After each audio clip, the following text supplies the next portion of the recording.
Le Real va négocier avec Manchester City à 32 ans. Dani Carvajal est encore performant mais il est souvent freiné par des blessures. Le Real Madrid le sait et souhaite donc préparer l'avenir au poste de latéral droit. Pour cela, il vise, selon les informations de Marca, le prometteur Yan Couto. Auteur d'une excellente première partie de saison avec Gérone, l'international brésilien de 21 ans n'est que prêté par Manchester City.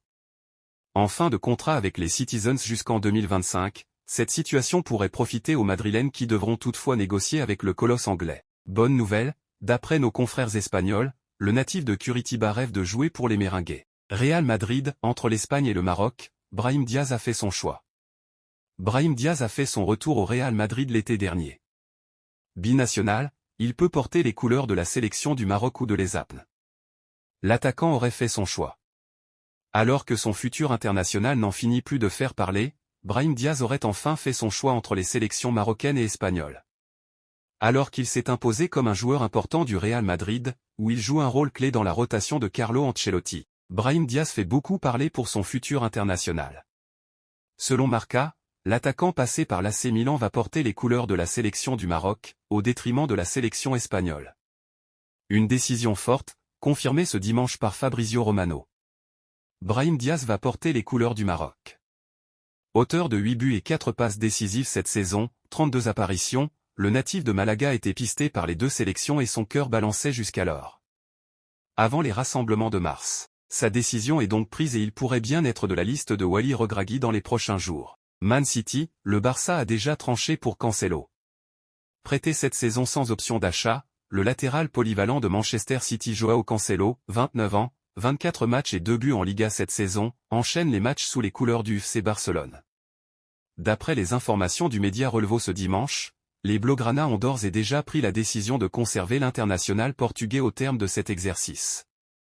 Si des négociations n'ont pas débuté entre les deux formations, le club catalan sait que l'ancien Turinois, sous contrat jusqu'en juin 2027, ne figure plus du tout dans les plans des Citizens et espère donc boucler un transfert définitif pour un prix abordable.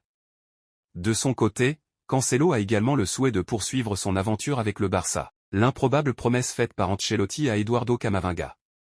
Eduardo Camavinga a révélé la curieuse promesse que lui a faite Carlo Ancelotti, son entraîneur, pour le prochain but qu'il marquera avec le Real. Dans une interview accordée à Téléfoot, le milieu de terrain explique que même si les stats ne font pas tout, il aimerait bien débloquer son compteur but, d'autant que sa dernière réalisation remonte à mars 2022, face à la Sociedad. Je suis à 0 but donc forcément il faut que j'en marque un, quand même. Mais je ne fais pas partie de ceux qui pensent que les statistiques font tout dans le football. Il faut regarder le jeu avant les stats.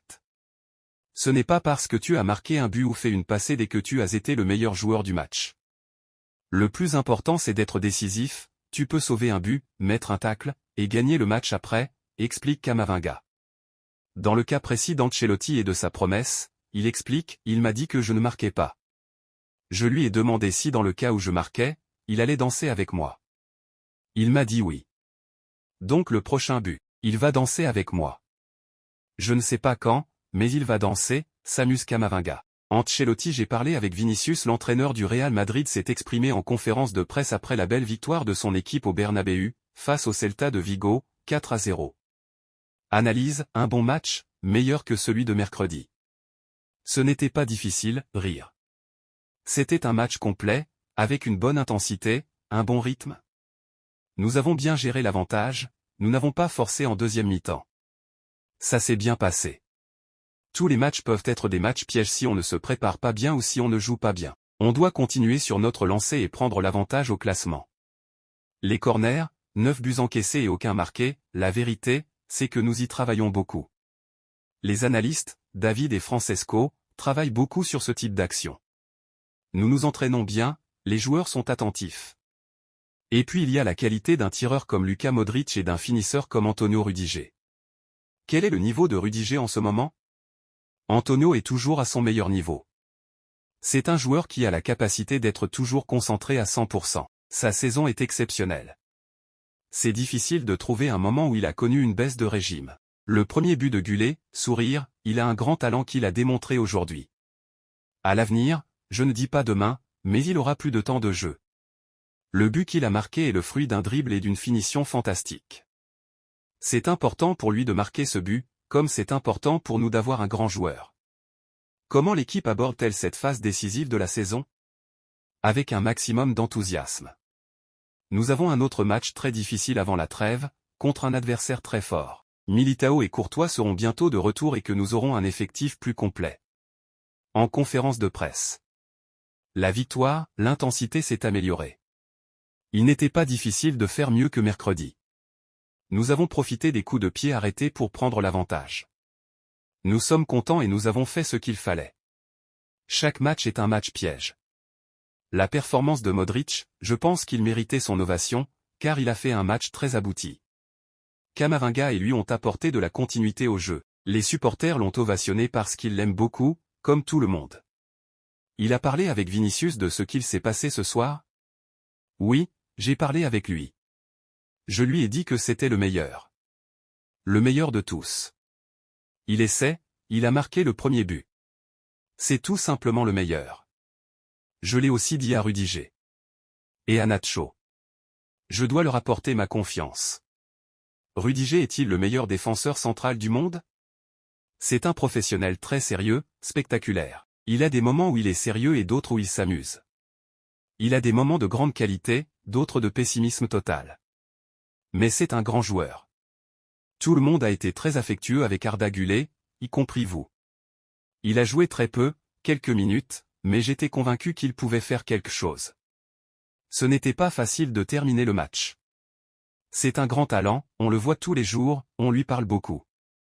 Il montre toutes ses qualités. Il aura un avenir ici. Personne ne pense qu'il n'a pas d'avenir ici. C'est un grand talent. Que pouvez-vous nous dire sur les pressions exercées par Vinicius sur l'adversaire? Ce dont nous parlons avec lui reste entre nous. C'est un sujet dont nous avons parlé et dont nous continuerons à parler. Ces derniers temps, on a pris trop de cartons. Certains sont justifiés, d'autres non. Bellingham, par exemple, ça nous pénalise et c'est un aspect que nous devons améliorer. Que manque-t-il à Rodrigo? Il lui manque un peu plus de finition. Il a été très important en première mi-temps, en se déplaçant sur tout le terrain comme Valverde. Il ne lui manquait qu'un but. Il s'est bien débrouillé. Qu'avez-vous pensé du geste de Vinicius? La première chose que j'ai pensé, c'est que le maillot avait été déchiré, sourire. L'arbitre a bien fait, avec un jaune. Si Vinicius arrête ça, il n'y aura pas moins de cartons. C'est un peu frustrant pour lui, c'est normal. Savez-vous avec quelle équipe nationale Brahim Diaz va jouer? Je ne sais pas. L'Espagne a beaucoup de très bons joueurs. Ce n'est pas facile d'être appelé. Je ne sais pas ce qu'il va décider. Rodri rêve de Ballon d'Or. Rodri avec le trophée de Premier League. Grand artisan du quintuplé de Manchester City, Premier League, la FA Cup, la Ligue des champions de l'UEFA, la Super Coupe de l'UEFA et la Coupe du monde des clubs de la FIFA, Rodri a réalisé une année 2023 exceptionnelle sur le plan collectif comme sur le plan personnel. L'Espagnol a fini 5e du dernier Ballon d'Or, une position très haute pour un milieu défensif. Dans une interview accordée à France Football, Rodri pense pouvoir faire encore mieux. Nous en rêvons tous. Ce serait un accomplissement incroyable. Mais je sais aussi que des milieux de légende n'ont pas réussi. J'adorerais qu'un milieu défensif comme moi puisse le gagner, ça signifierait beaucoup. Pour le lauréat, mais aussi pour les jeunes qui veulent jouer ce rôle et sauraient qu'ils peuvent être reconnus autrement qu'en étant forcément le joueur qui marque ou fait des actions d'éclat. Pour le foot, ce serait un signal intéressant. Mais moi, je savoure déjà mon classement. Imaginez, je peux dire que je suis le 5e meilleur joueur du monde, a-t-il confié au mensuel français. Le PSG offre 200 millions d'euros au Barça pour Lamine Yamal. Lamine Yamal sous le maillot du Barça. Sur le point de perdre Kylian Mbappé, en partance pour le Real Madrid, le Paris Saint-Germain prépare d'ores et déjà l'avenir. Dans cette optique, les hautes sphères du club de la capitale seraient prêtes à faire une folie avec le jeune Lamine Yamal, pépite de 16 ans, aujourd'hui sous les couleurs du FC Barcelone. Tôt ou tard, il faudra jouer sans lui. Voici ce que déclarait récemment Luis Enrique, entraîneur du Paris Saint-Germain, pour justifier sa gestion du cas Mbappé. Remplaçant à Nantes puis remplacé contre Rennes et face à Monaco, le champion du monde 2018 va, en effet, quitter le club de la capitale en juin prochain pour rejoindre le Real Madrid, comme nous vous le révélions en exclusivité le 7 janvier dernier. Orphelin de sa star, le champion de France en titre, solide leader de Ligue 1 avant d'accueillir le stade de Reims, se doit donc d'envisager le futur différemment. Dans cette optique, Marca lâche une bombe ce samedi matin. Dans la continuité des nombreuses pistes évoquées, Victor Osimhen, Rafael Leao, Bernardo Silva, pour pallier le départ de l'ancien monégasque, le quotidien espagnol affirme que la direction parisienne a un nouvel objectif en tête pour réduire, au maximum, les dégâts causés par l'absence de Mbappé au sein du 11 francilien. Son nom ? Lamine Yamal. Buteur contre Majorque, vendredi soir, est considéré comme l'un des talents les plus prometteurs de sa génération, celui qui compile 6 buts et 7 passes décisives en 37 matchs toutes compétitions confondues depuis le début de la saison ne laisserait, en effet, pas insensible le PSG. PSG, l'incroyable anecdote de Benjamin Stambouli sur Zlatan Ibrahimovic. Un transfert historique pour oublier Mbappé ? Mieux encore, le club de la capitale française serait prêt à débourser 200 millions d'euros pour s'offrir le jeune international espagnol, 4 sélections, 2 buts. Un montant astronomique pour un joueur de 16 ans qui ferait de cette opération la deuxième plus élevée de l'histoire du football après les 222 millions d'euros lâchés par le PSG au Barça pour enrôler Neymar. Marca précise, à ce titre, que le club catalan est déjà au courant de l'intérêt parisien pour sa pépite et du montant que la direction francilienne serait prête à offrir.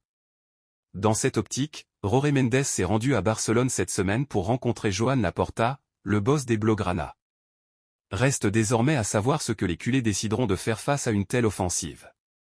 Sur ce point, le média espagnol est également très clair, le Barça ne lâchera pas Lamine Yamal. Aujourd'hui âgé de 16 ans, le natif d'Esplugue de Llobregat est considéré comme la plus grande valeur que la Masia ait générée depuis Lionel Messi. Titulaire chez les Blaugrana, l'ailier droit n'en finit plus de prouver. Et sa nouvelle performance contre Majorque, vendredi soir, confirme son impressionnante prise de pouvoir. Pour le PSG, la donne sera donc loin d'être simple mais Nasser Al-Khelaifi et ses équipes ne devraient pas abandonner si facilement le dossier, qui plus est après avoir appris le départ de Kylian Mbappé.